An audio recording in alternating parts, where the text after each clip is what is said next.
That was the thing. I was waiting for what's the thing that I forgot to do this time, and that was let it fade. It's all good. Hard cut. It is all good. Hard cut. Get right into it. Good to see you, Brian. Happy Friday, man. Happy Friday. It's been a couple weeks. I was at the Subjective Art Festival in New York City last week, which was a blast. Great to see some artists and see a lot of art. They look great. I feel like it kind of kicked off an interesting week of, the shape layer dropped. Notable Pepe's is starting to release. There's just like so much art on the timeline. A lot of artists that I think were kind of building over the summer are like finding their outlets to put stuff out right now. And so there definitely seems to be an energy in the space that feels really good right now. Yeah, I think it was a couple of weeks ago we were talking about people saying, I think we're back. And if you say it enough times, it comes true. It feels like it's starting to come true, which is really nice. Not just seeing art on the timeline, but seeing people collecting art and being inspired again by going through the timeline and muting a lot of garbage has also helped me. Yeah. But it's been great. It's been great, man. I don't want to hold this up. We have a fun one today. We've got an incredibly talented. He says artist, but he's a generative artist. He's really kind of he was at the forefront for a lot of the ordinals.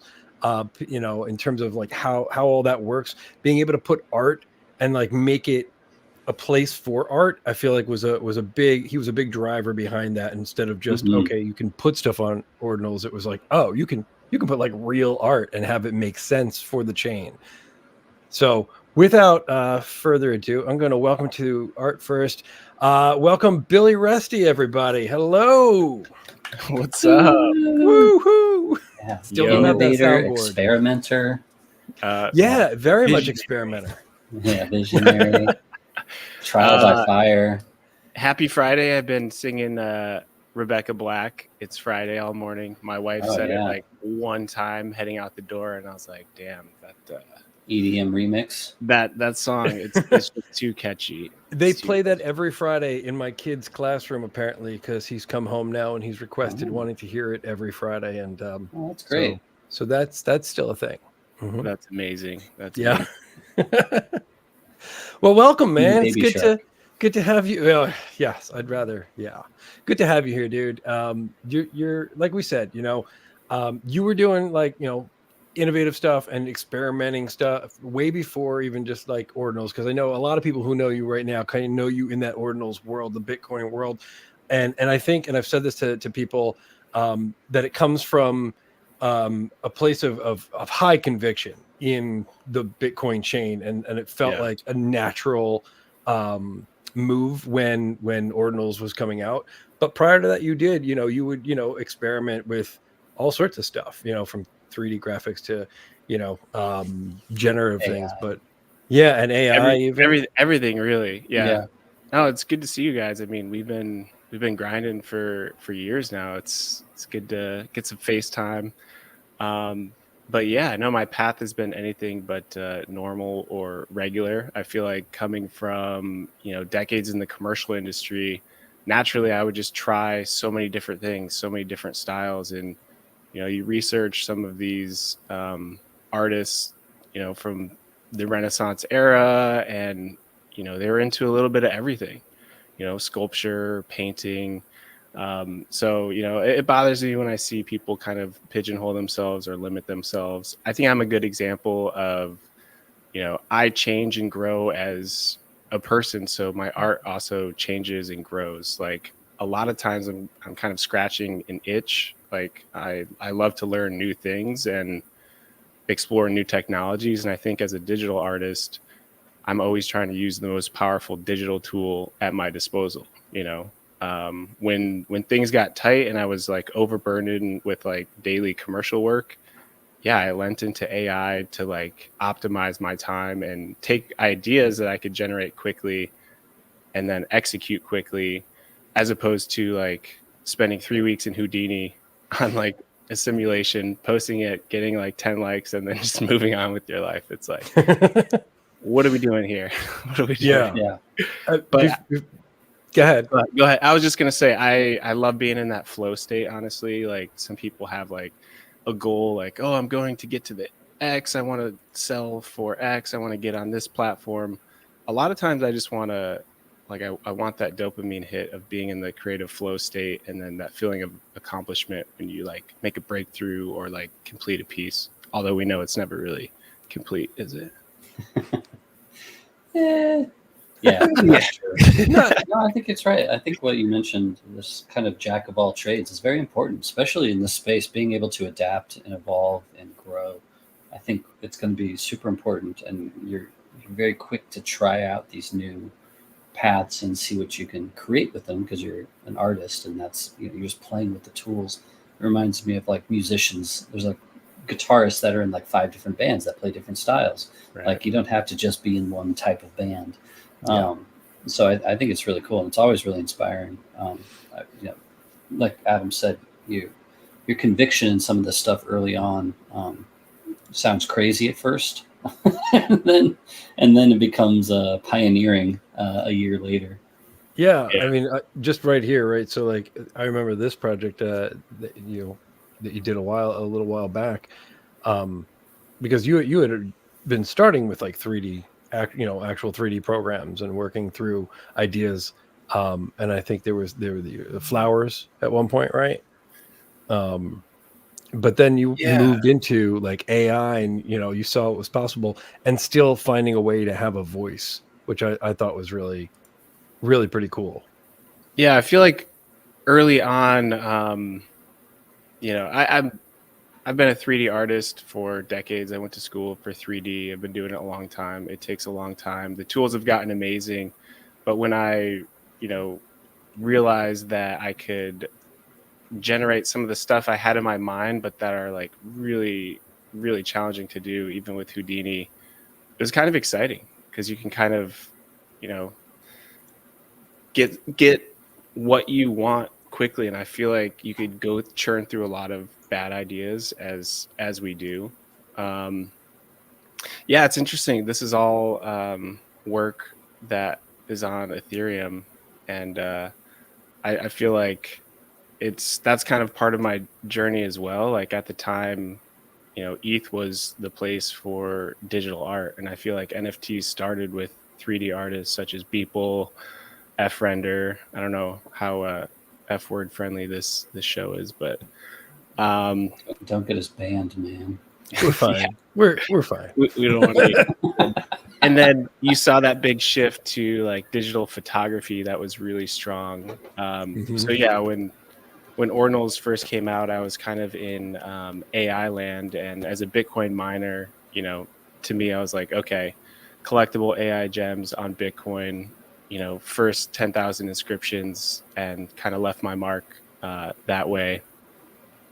I think that also helped onboard people like like me, or who weren't familiar with that process. Like there wasn't really an easy way at the time to understand how to inscribe. So if you were on the other side of that fence like you were, it was pretty cool that you were thinking of ways to bring people over, with like a collection like this. It was like, okay, you guys deal with like the ETH side of stuff, I'll deal with all the technical side, and I'll help you guys figure out how to get from one place to the other while the tools are still being literally developed. That was the goal. I brought a lot of people. They were able to kind of onboard to ordinals and then kind of burn these pieces on ETH and claim the ordinal, once wallets like Xverse came about. Because, it was so early, there wasn't marketplaces or wallets, and people were like worried about, losing their ordinals and stuff. I was happy to see you guys get involved in the project. I was kind of inspired by, fuck renders, crystals as well. I just thought it, like the meta of, this has been possible on Bitcoin for a while, but it took someone's vision. I'll use that word. Like, I feel like Casey Rodamore is a visionary. You know, his code is art, you know, on Bitcoin, and to enable, you know, embedding data on chain and, you know, fusing that with like a Satoshi, tokenizing that with the ownership. Whereas on Ethereum, you're creating a token on Ethereum, but the data is stored somewhere else. I just thought that was super clever and a really clean way to do it. Super fun. I feel like awesome.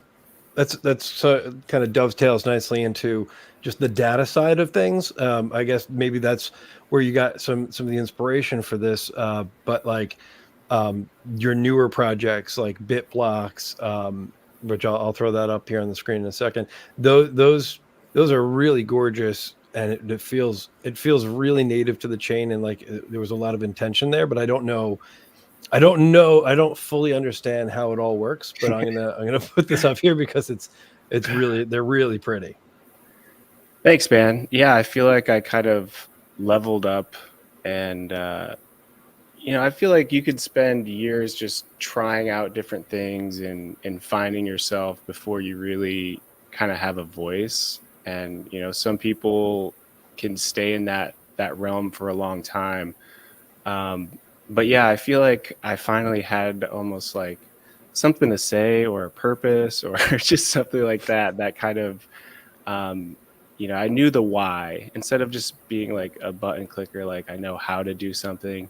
I kind of got deeper into the intention, and BitBlocks is a lot of fun. Basically, a lot of my latest projects, I wanted to include the user, the curator, the art collector, the degen. So I kind of involve them in the art creation process. This isn't novel, you know. We saw it with QQL and a few other kind of projects, but it's very experimental in the sense where, you know, I spent a lot of time kind of crafting this code, this algorithm, where it was safe enough to deploy out there and people could use any inscription ID, which is, you could just think of that like an NFT as the input to kind of create this abstract deconstructed bit block. So it's recursively tied to data that is on Bitcoin, and it's creating new art on Bitcoin. I really love that. It's almost like repurposing of data, like almost like a recycle, low carbon footprint, if you will. Each bit block is like, you know, 90 bytes. So virtually costs 30 cents to put on Bitcoin, where some of these 400 kilobyte images can cost, you know, depending on the fees, $3,000. You know, it gets very expensive.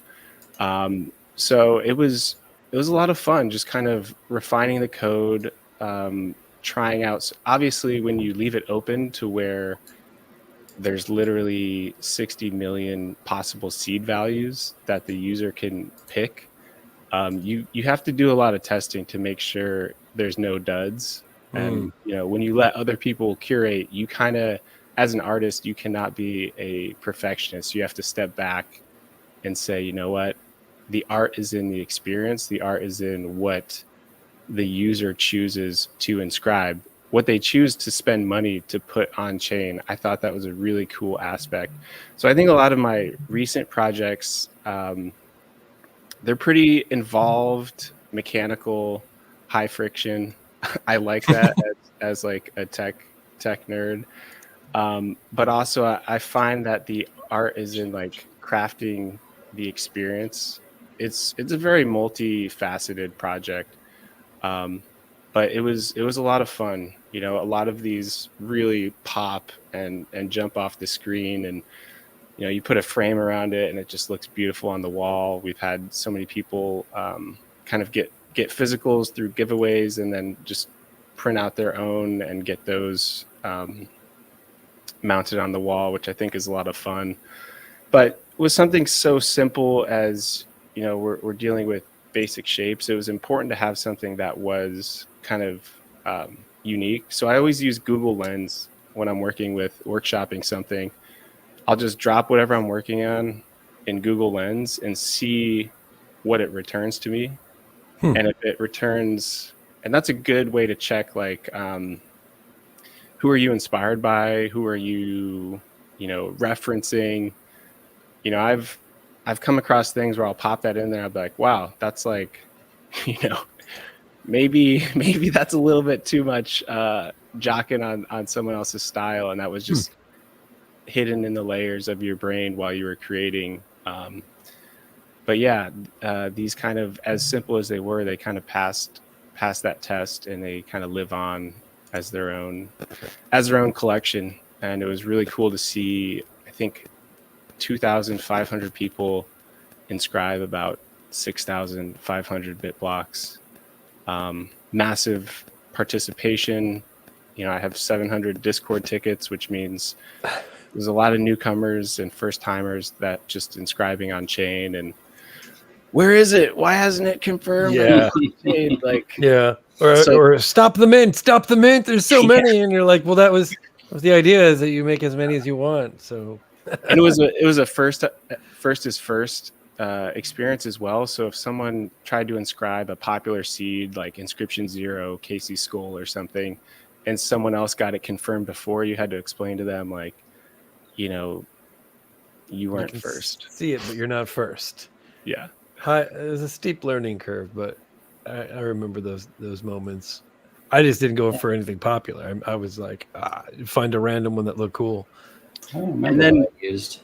With on-chain monkey. I think I might use that.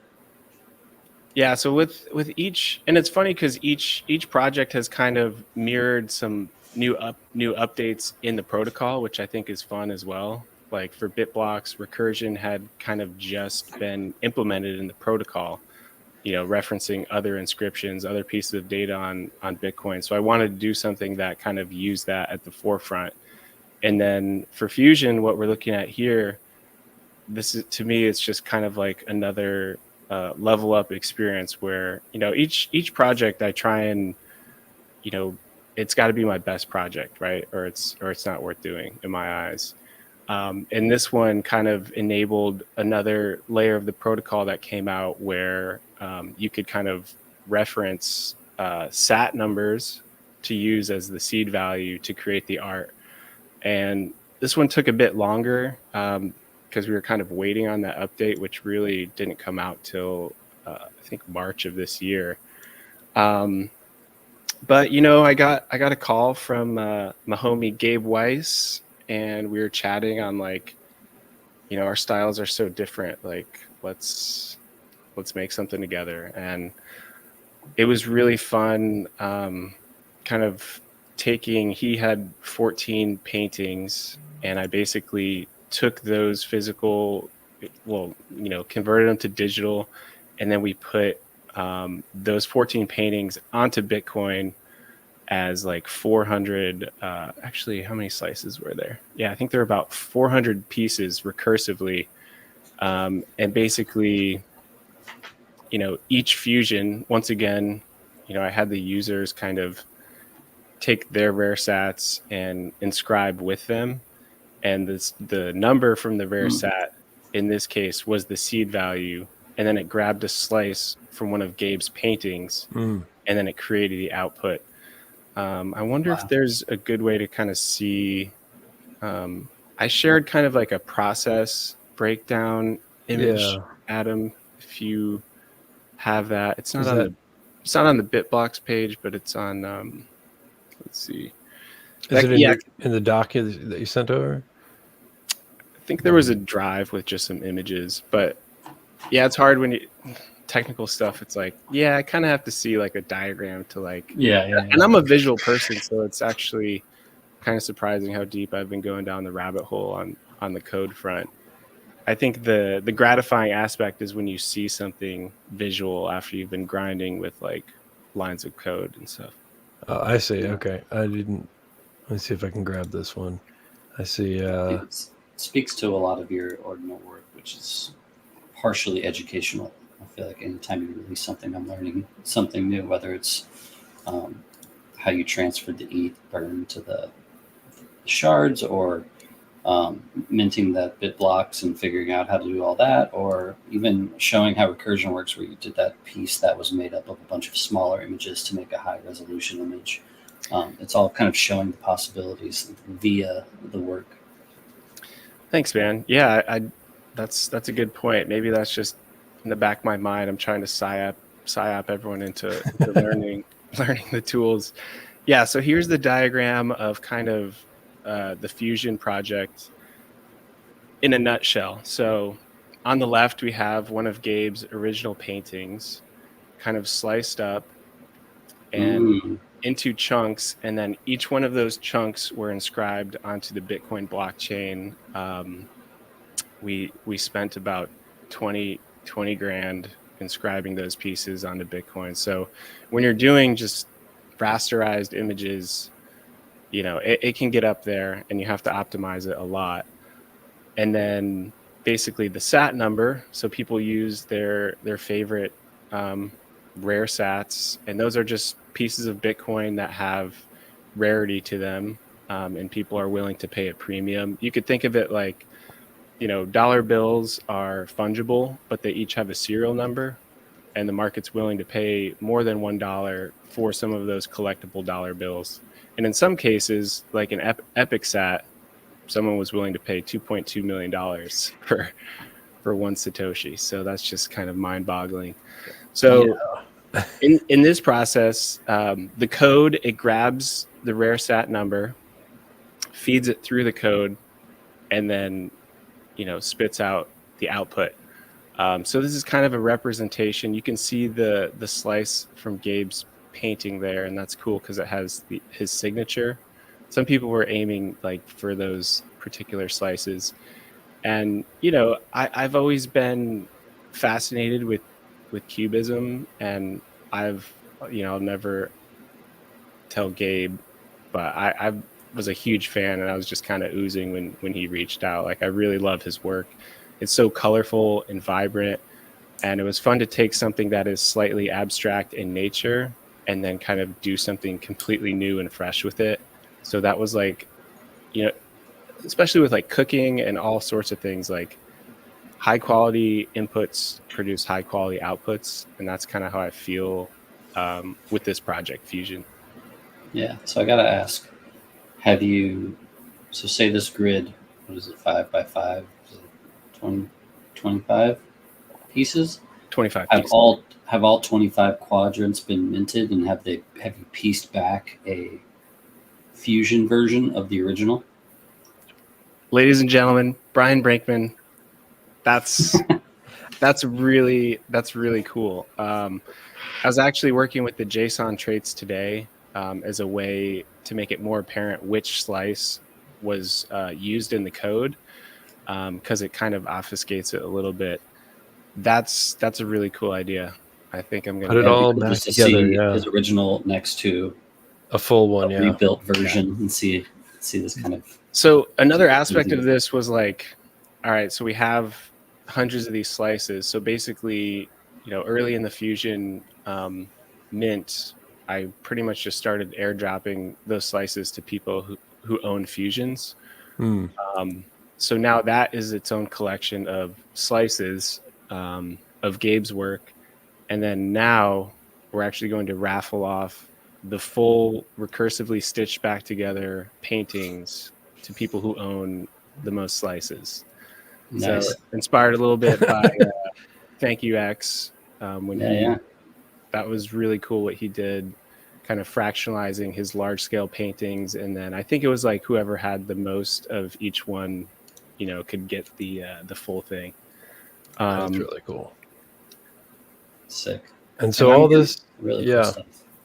And this color schemes. Yeah, they are. They're beautiful too. Like, that's, you know, it's really cool to see abstract work abstracted even further into just colors and shapes. So Adam, I just in the chat, I dropped a link for fragments. If you can open that up really quick, and then you got it. Bring it on the small thumbnail. It's really cool to see. Yeah, and just scroll down. It's really cool just to see all these slices of Gabe's work. Yeah. Like, I just think that's, This art in is really cool. itself. Look at that. Wow. They're not like the highest res pieces because I wanted the full stitched pieces to be high res, and we could kind of get away with a little bit more compression on these. But just the abstraction of the human face, just really cool. These are great. I literally had someone in my Discord like, "Can you please stop dropping collections?" And I was like, "No, I can't do it. There's too much work to be done." Yeah. I mean, this was a free airdrop for holders. It's not like, we were asking for anything. That's awesome. Yeah, and Adam had it pulled up before, but huge congratulations on some of these. I'm so glad they recognized you as being one of the earliest innovators on this new ordinal protocol. We were all rooting for you to be a part of it. Yep. Thank you, guys. I appreciate that. Yeah, I seriously could not have predicted this when I was, like I said, 3 years ago, a few hundred followers, just spending weeks on Houdini simulations, going to like just having and we all know like it's a benchmark and it's awesome, but you start to learn like, oh, I didn't need that validation. I need validation from like myself and my family and that sort of now thing. you're getting deep. Yeah, we're going deep.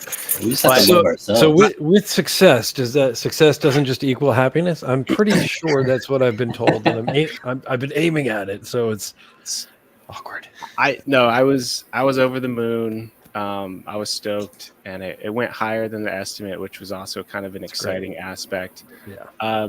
With semi-permanent, I wanted to explore concepts of something being immutable, such as the Bitcoin code base, and then mutable as in it can change, right? So this piece, every 10 minutes, it changes. And I was kind of inspired. Beeple did a piece years back that would like kind of update every year or something manually. But this kind of uses the Bitcoin block confirmation to, change the seed of the code. So I've really just been playing around with like those kind of concepts. So you have a piece of code that doesn't change on Bitcoin, which is, software that doesn't change often. And then, but the artwork changes every 10 minutes. And I just think that was really fun.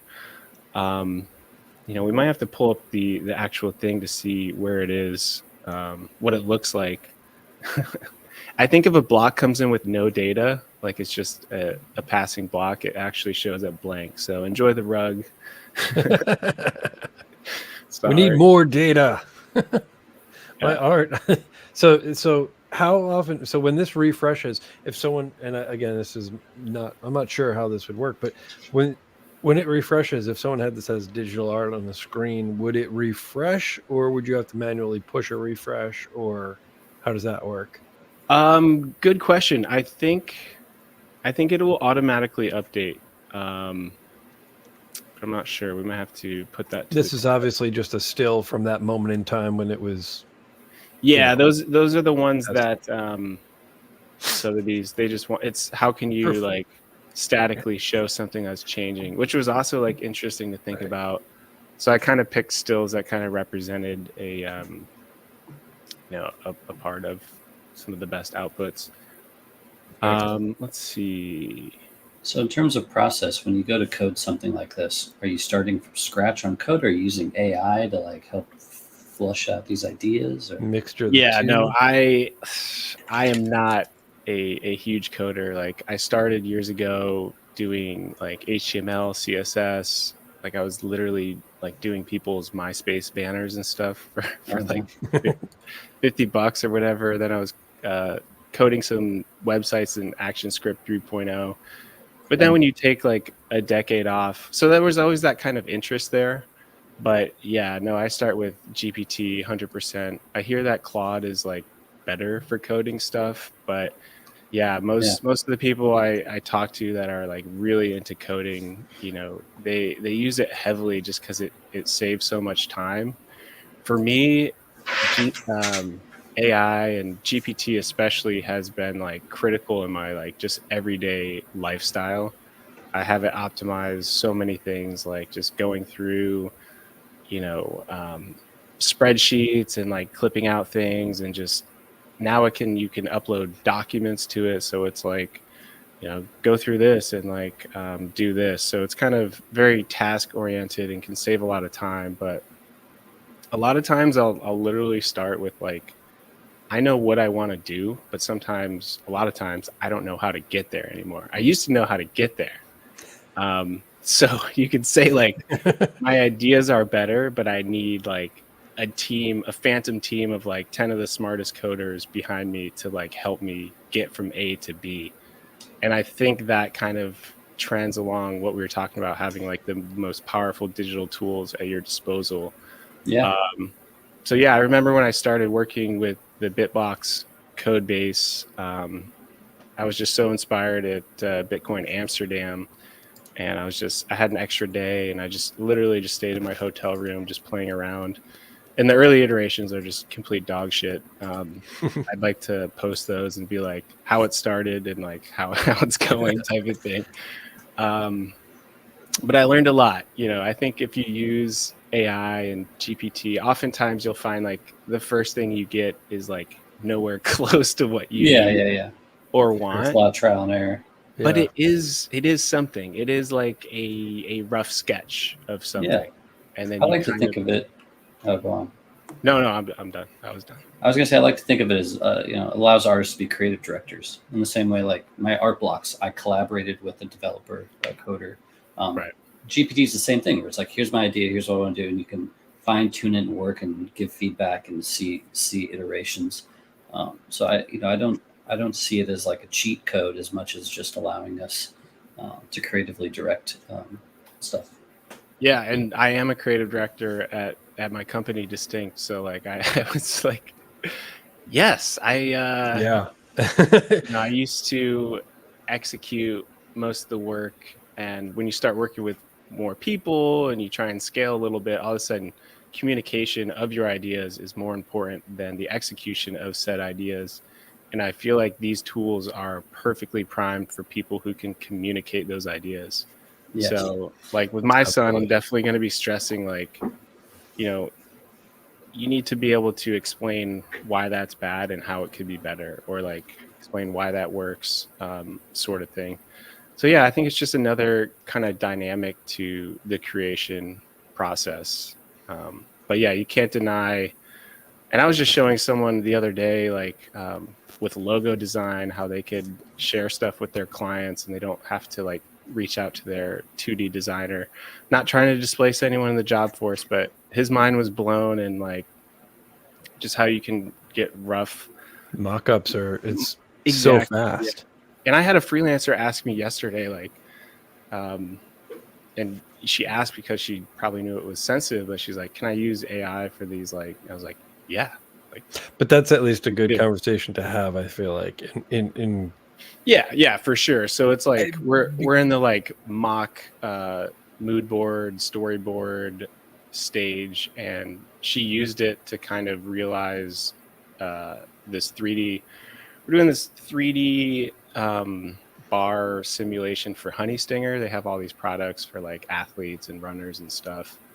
And yeah, she blitzed out like all the boards in like a fraction of a day. I'm not mad at it. Like the client's happy. They approved it literally later that day. And that's something that, you know, maybe a 3D artist may have spent days on and threw away a bunch of just, you know, you can get so inundated with like the technical side of things, you know, like focusing on pixels and like, oh, I have to learn. I've never done a fluid simulation. I have to watch tutorials or something like that. Mm-hmm. It's just a way to quickly kind of get those ideas realized and keep things moving. I think it's so transformational. We can't even really fathom, you know, what the next couple of years are going to look like, because it's not even AI, right? It's just querying the entire internet, and like it's like an ultimate search engine that kind of just gives you the answer instead of making you scan through, you know, the results. Yeah. And, you know, I've heard stories. I would say that like the fear of AI and the negativity towards AI is coming from the art side, not the client side. Right. I've heard of instances where the clients have chosen houses because they use AI and they see that as an asset versus the ones that don't. And so it's mostly us being afraid and projecting that fear. But for the most part, it's just going to become a part of it. Yeah, and I'm one of those 3D artists who would spend a lot of time, and I wasn't threatened at all. Like, I can understand like how some people, but operating out of a place of fear. Like if you're Jake Fried and you spend 7 months creating your piece of artwork, I'm not like I don't know his opinion on anything. He did an AI drop with Orcan, where he allowed AI to recreate his work, and he loved it. I talked to him about it last week. I can just understand, put myself in their shoes, and understand how like someone might at first feel like that kind of cheapens the process. But if you think about it, like I think it always is going to make the best ideas, cream rise to the top and make the truly glorious stuff stand out more. So yeah, I mostly use it as asset generation in my work. So if I need a texture or I need some sort of like asset, I can generate it that way versus like going to Getty images or something. Bryan, you've been pretty adopting of the tools. I remember you posting like pretty early on just how you were using it in your process. Adam, I think you as well. I've used it for anything from inspiration to, like Bryan said, textures. The other day I put a piece out that I was just like experimenting with, and I needed wallpaper and flowers, and it was just easier to just make some, and because it was going to be a grungy layer on top of a layer, and I've even used it as like background art for a project that needed to have tons of generative stuff, like we wanted to scale something, and so I made the main asset. And then I was like, why am I going to paint and spend all this time to make these backgrounds when it was for that project, it was about storytelling. So it wasn't like anyone trying to pretend this was their art. It was about the story. So yeah, I think when used intentionally, it helps, but it's just a tool. I think it's cool how it can activate people who maybe the whole like, oh, I can't draw crowd, or like, oh, I'm not creative. Like I had a friend on where I live. He owns a winery, and he reached out because he needed a logo for this bottle. I was like, oh boy, here we go. I'm not sure. Like, and a couple days later, he's like, hey man, I don't need your help anymore. Like, I took this sketch, I uploaded it, and I got this really cool logo using AI. And I was like, that's amazing. That's awesome. Yeah. For practically, whatever, $10 a month, whatever service he used. So it like just empowering people who like have a concept or an idea but don't necessarily know how to execute. That's for sure really cool. I had a writer reach out last week because he was like, I have this children's book and I want to make some like concepts to pitch to publishers. And I was like, well, the publishers are going to use their own in-house artists, so just use AI to roughly mock up what you're going to sell. Whether because in the end, he's just going to underpay some illustrator to do a ton of work and have a bunch of changes, and it'd just be a nightmare to do anyways. Yeah.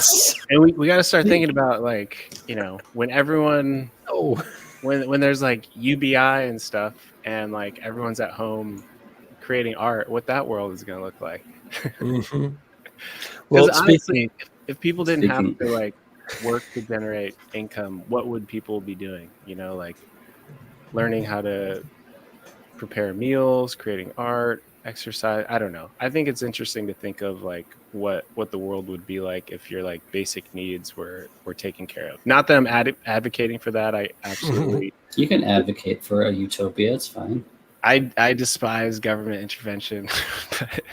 I think in a utopia, people would share art. I like Anybody that. want to share I'll some art? I'll give you a piece of art if you give me a piece of art, and we'll I think Adam's segueing.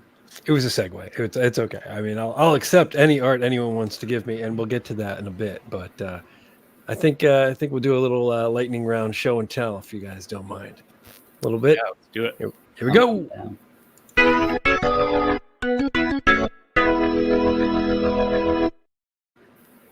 Okay, part of the show where each of us has brought a couple of pieces.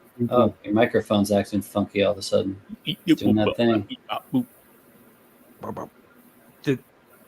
All right, did that work? Are we here now? Yes, You're good. You're back. Something with that, right? Every time I do the show and tell card, it comes up, and then you're like, cool. Well, if you can hear me now, show and tell. Each of us has brought 3 pieces of art we've either collected recently or think is just really dope, and we want to share and help spread the word. And we've got a Twitter account for all of this, and everything that we showcase on the show, boom, it'll be laid out, and you guys can all check it out and give the artists a follow. We're going to kind of do a little bit of a lightning round on these, but it's still really, like, I think it's, a really fun part of the show. So here we go, Billy. We're going to start with you. This is a piece that you wanted to show. Monolith number 141. Ooh. Which is very, very cool looking. I'm going to pull up. This is a generative artist, predominantly on Bitcoin, OTO. So prolific, you can just tell, like, they're super deep in the code base. I think if you click on the full collection underneath the name, Monoliths by OTO, and they should load relatively quickly. Love the animated aspect. For me, it's a huge win, and they're doing incredible work and relatively kind of undiscovered. So it fades over 120 years. It's pretty cool. Yeah, and there's always, a lot of cool, and people like art for all different reasons. Some people like the process of how someone hikes through the mountains and captures these photographs. Some people like, it's on, a rare sat or this or that. And I think we can celebrate all of that. Yeah, that's awesome. That's really cool. It's like it's got the flow fields of Fidenza mixed with the glitch art of Xcopy. I like it. Very cool. Good. We'll do it, man. Good stuff. That is good stuff. Dive into this stuff. All right, Brian, you are up next, sir. And okay. This one took forever and a day to load, but they're really cool. Yeah. So these are flows of pattern. Shunsuke. Takao. Really detailed, gorgeous little generative tapestries. Yeah. So this was a part of a recent Feral file drop, and I believe maybe a couple of these might still be available, but it's a very small drop, but it's just super dense, really cool. I believe it's the same person that did the masks, which the generative masks years ago, which I'm a collector of as well. But yeah, I just thought this was great. There's a bunch of different drops on this Feral file collection that's worth checking out. But I don't know if you can reload it. Oh, this is a JPEG, but the actual one, it might crash your machine. But they don't even. They all animate on differently in fun ways. Yeah. I love the density and just the kind of pattern approach. It's awesome.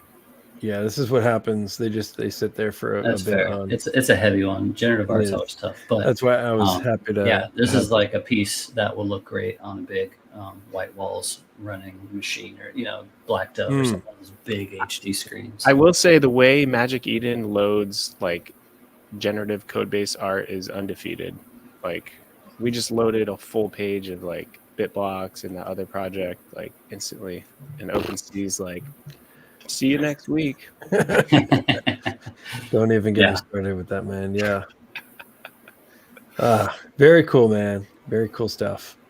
All right. Moving on. Here we go. This is a piece that I just saw on the timeline that I thought was really cool, called Brain Train by Illustrata. A lot of AI work. And this is really just AI? Wow. Yeah, I believe it is. It struck me. Their work has a lot of pinks and obscuring of form and dealing with like what it is to be a person in society, and I don't know, I just really this piece in particular stopped me in my tracks. AI, it really has that kind of pencil charcoal look down. Yeah, hard to get that to be consistent. be good album art. Yeah, I feel like the tools are getting better at that kind of consistency factor that you mentioned, Brian. Like people are kind of essentially bottling their kind of styles and being able to kind of reuse them. Yeah. Which is pretty cool that you can do something like that. And I saw a video at the process for video now with like video AI is getting even more advanced in that. It's insane. You can Those see viewers on the right side. what's that? I got distracted by ourselves. Yeah, you see that? 15. I know. Adam, you got to bump those numbers up, brother. Guys, spread the word. Help me out here. Help me help you. But yeah, click out of mine and click into Adam's. All right, let's just keep it moving. Billy. Very cool find. Thank you. Very cool. Yeah. Look at this piece right here. The Fabric of Dreams, Fran Rodriguez.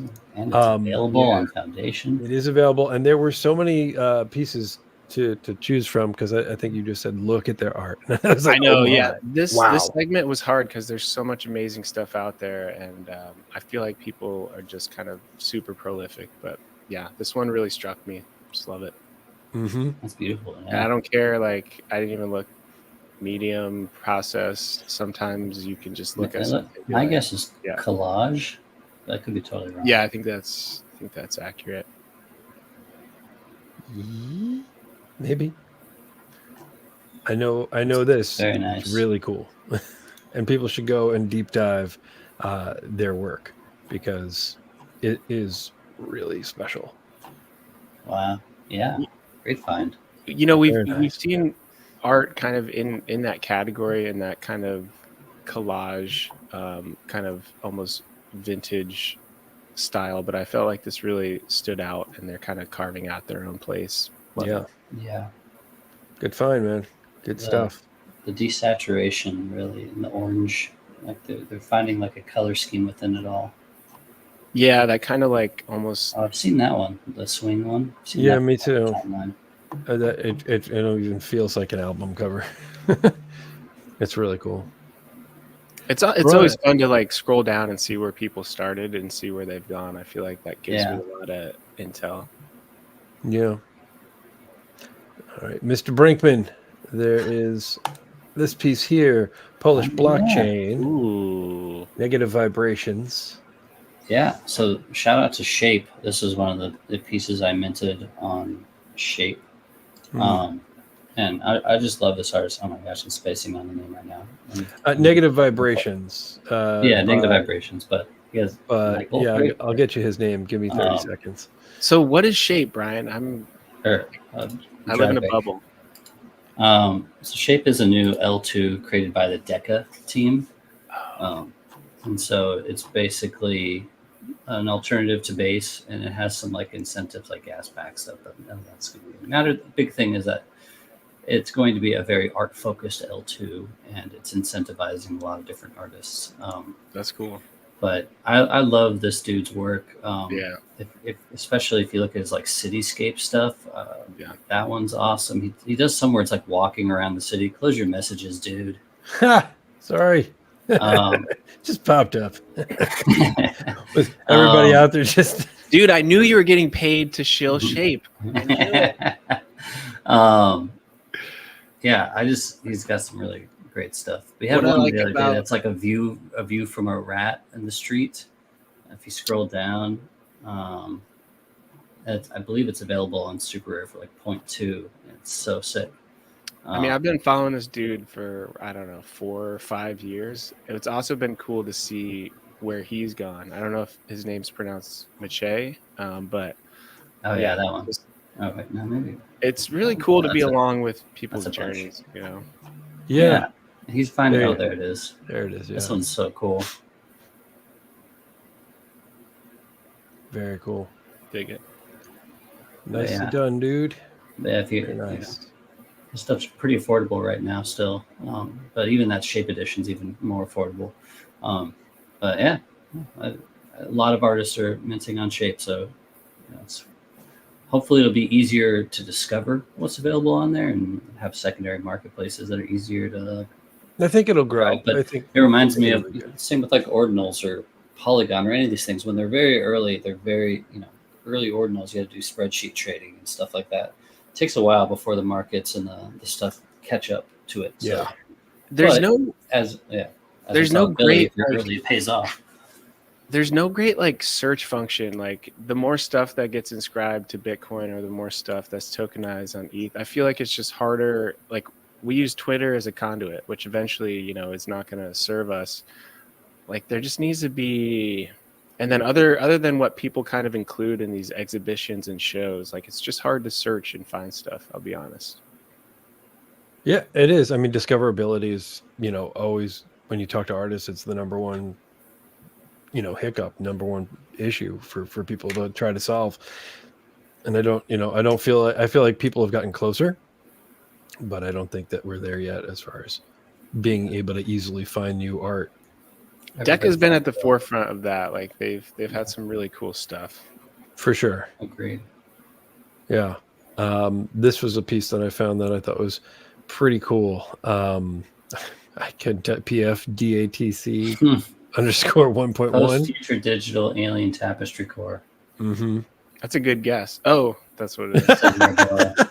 It is a good guess. Yeah, but with fractals and math involved, and finding code that creates art and visually seeing. Zoom in on that. I want to see it bigger. I'm gonna click it, and then next week when it comes up, we will take a look at it. Yeah, I love that piece. It just feels kind of fresh and unique. I feel like at this point, I'd actually like to Google Lens reverse image search that one and see what comes up. But yeah, I feel like we've just seen so much abstract work. It's really cool, and something kind of stands out, and someone's kind of paving their own path. And I think that's what collectors look for as well. Like they want someone who's kind of defining a subset of the larger set. We'll come back to that as soon as if it ever loads. But in the meantime, I'll go to another one from Billy here. This is all right. So piece. I mean, this guy, I know we said that non-playable character. I love their work. They're incredible. I feel like the entire body of work is just stunning. I feel like they're, we base things off of like find someone with less Twitter followers. I was kind of shocked that they didn't have like 1 million Twitter followers, because they have some big collectors and some really amazing pieces.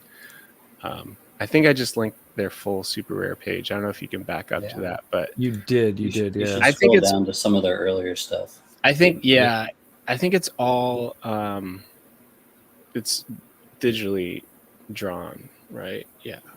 It's all but it kind of scoped and repainted frame by frame. Yeah, Brian, don't you have a piece like this? I feel like maybe I do. If you keep scrolling. Yeah, your hint is not hinty enough, sir. VVD just couldn't keep his hands off that one. I mean, I don't think I can afford the. I don't see, sir. It's not low. Oh, I'm down. I'm early. Adam, do you want me to send you some bandwidth? I got like. If you don't mind, do you have some internet I could borrow? I've got only 330 tabs.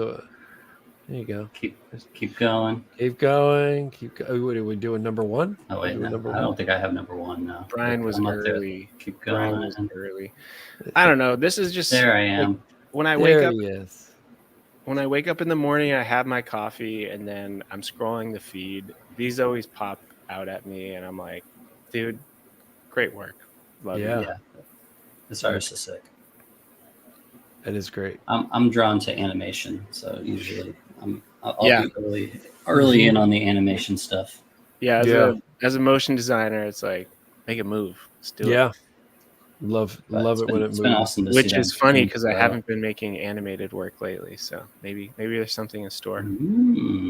Oh boy! Well, speaking of animated work, this is another one in the Brink Vault. Right click. I won this auction yesterday. So this guy, I'm still learning a lot more about his practice. He creates all of these in this kind of GIF making software, but he's been on Tezos for a while. He's got a prolific Tezos collection, but has recently joined Super Rare, and he put 4 pieces on Super Rare.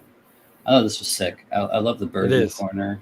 The fill, and then it flies into the wall and breaks apart. It's really cool. But Yeah, I dig it. Yeah. Yeah, he has a bunch of these like little pieces, and then he started putting these purgatory rooms, and I think there's maybe 9 or 10 of them so far. 5 of them are on Tezos, and then yeah. So this one stood out to me. It's like, you know, That's really fun. Also, I love seeing the, you know, like tools that we use inside of art. Like there's something fun about that. Good stuff. Good stuff. Good enough for good stuff, my friend. Oh yeah. Right there. All right, we have 2 more things to show. This piece right here, which by Plasmo. That audio. Your choice, Adam. This is what I'm Yeah. Video art. What is the? Oh, I'm not hearing anything. No, the audio doesn't come through here. Nice. Worth checking out. It's kind of like It's like a Nightmare Beastie Boys video. It does feel that way. it's so wonderful. And like, you know, seeing things move nowadays with AI is, you know, I feel like I'm looking at Nick Kroll right there. It's a very good concept. The transition at the front was really nice too. Yeah, going in through the door. Yeah. And also just, I'm guessing it's going to end by leaving the peephole. Yeah, it's cool. And I feel like some people kind of seek out some of the first generation AI video to even get weirder results. You know, there's just something uncanny and just fascinating about, you know, those first iterations. There we go. We got to clean up. It did not back out. It did not. No bookend. Coldly wouldn't approve. You know, it was. Sorry, Adam. I keep messing all your segues up. I was gonna say, you know, it was Coldy who we were talking about experimenting, and in our artist chat, people were talking about like they have alts to explore other ideas, and it was actually Coldy who encouraged me to like, screw it, just explore on your main account, do whatever you want, and shout out to Coldy. No, that was, I remember that. Last but not least, before we take off, I want to give a shout out to an artist who, when we were talking with Coldy, I mentioned he had shown this artist's work, and I mentioned that I was down at Beeple's Pepe Fest, and I wasn't able to get a felted Pepe by the artist Hitomi Matsui, and they reached out to me after seeing the show, and a couple weeks later, lo and behold, I am very happy to have my own felted Pepe. That's nice. And the quality is fantastic, and all of their work is really awesome. That's amazing. That's so cool. Yeah, so thank you so much. And yeah, if anyone else wants to send us art, I won't be opposed to it. But Billy, anything else? Closing thoughts? Anything you want to plug before we go? Thanks for stopping by. No plugs. Thanks you guys for having me. Keep up the good work. These are awesome. Yeah, just in the Northwest, we're just trying to stay dry and warm as it slips into fall. I'm glad it's here. That's great. Yeah, it's great to have you, man. And dive into so many. I mean, we barely broached how much stuff you've created, but I think we gave people a sense of at least what you've been doing the past year, which is good. Yeah. Thanks, guys. Appreciate Awesome, that. man. Well, there's going to be a lot more on the horizon, so maybe some animated stuff. Looking forward to it. Let's go. Thank you again for coming on, Billy. Thank you to everybody for coming and watching. And if you like this, do all the things, click all the buttons. We've got a Twitter account, and we're going to share out, like I said, all the art that we've shown today. So thank you, everybody. And we will catch you in the next one. Have a good one.